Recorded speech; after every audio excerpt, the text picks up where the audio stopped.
My name is Lindsey Lemke. Spell that, please. First one.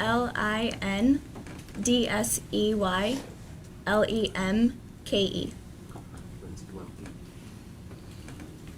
Good. All right. So when this all first started coming out, the very first day that I heard about it, it was during one of our gymnastics practices. Any normal day, would have had no idea any of this was going to come about.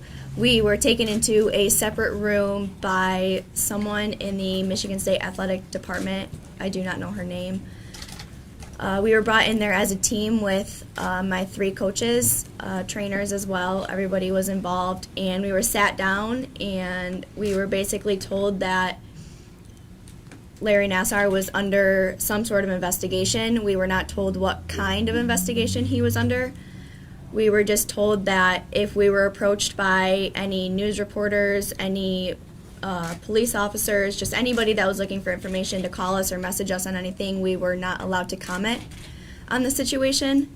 And at the time, it was very confusing at first. Like I said, none of us knew anything that was going on, and I don't think a lot of us paid attention to the fact that we were told not to say anything, because a lot of us went home and told our families right away, obviously, that something was wrong, something was up. And as things kept kind of continuing on and on, I realized what Larry had been doing to, I guess, gymnasts of all ages, that I had no idea at that point how far back it had gone. I assumed maybe it was just my friends and I in that era, only to find out after more reports came out that it was dated all the way back to 1997. And so I decided that I needed to tell my coach, Kathy Klages, about it. As I was an active member on the Michigan State gymnastics team, I figured that was the right thing to do. And when I talked to my parents about it and we made the decision, the next day I went into her office and I just described to her what happened, and that I felt like I had a right to say something, and realizing then that what he did was very wrong. And her response back to me was, before I talked to the police officer, Angela, I needed to make sure that I was doing my research to understand what was happening to me. And just in case I was asked any questions I didn't know, I didn't want to give false information to hurt Larry in any way.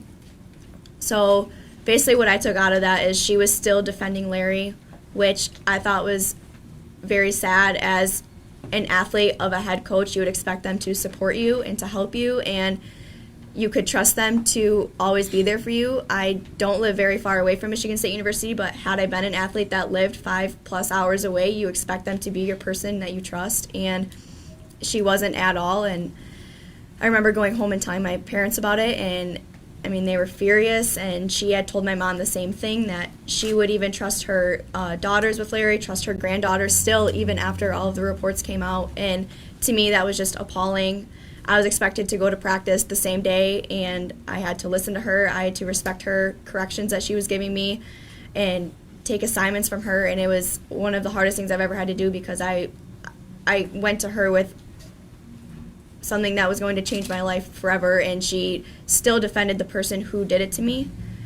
And so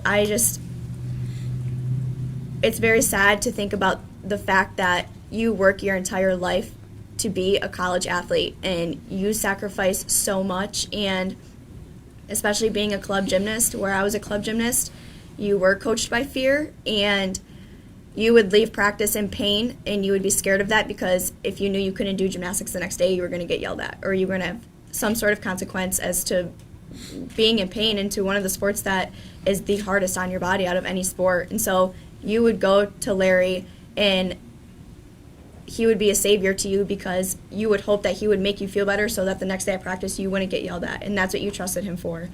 And the fact that he knew that, he knew John Goddard very well, and the fact that he took advantage of that, and he knew what we were going through as athletes. I mean, we told him everything, to our school drama, to gym drama, to anything, because you trusted him, and he took advantage of that. It's so sad, and it went on for so long. And as they said, reports were made in 1998, and it was blown off by so many people, including Kathy, and reports were made to her back in 1997, and I went to her with the same exact report, and she did the same thing to me. And so I just hope that all of us here today can help to make a difference, because gymnastics is a great sport, and I truly believe that if you ask any little girl, they don't go to gymnastics just because it's a fun activity. They go because they love it, and they will do anything that they can do to continue doing the sport because of their passion for it. So I just hope that we can make a difference for all of the little girls who are starting gymnastics, are still in gymnastics, and want to continue, and I hope that they have a better career than maybe some of us experienced growing up, because everybody deserves that.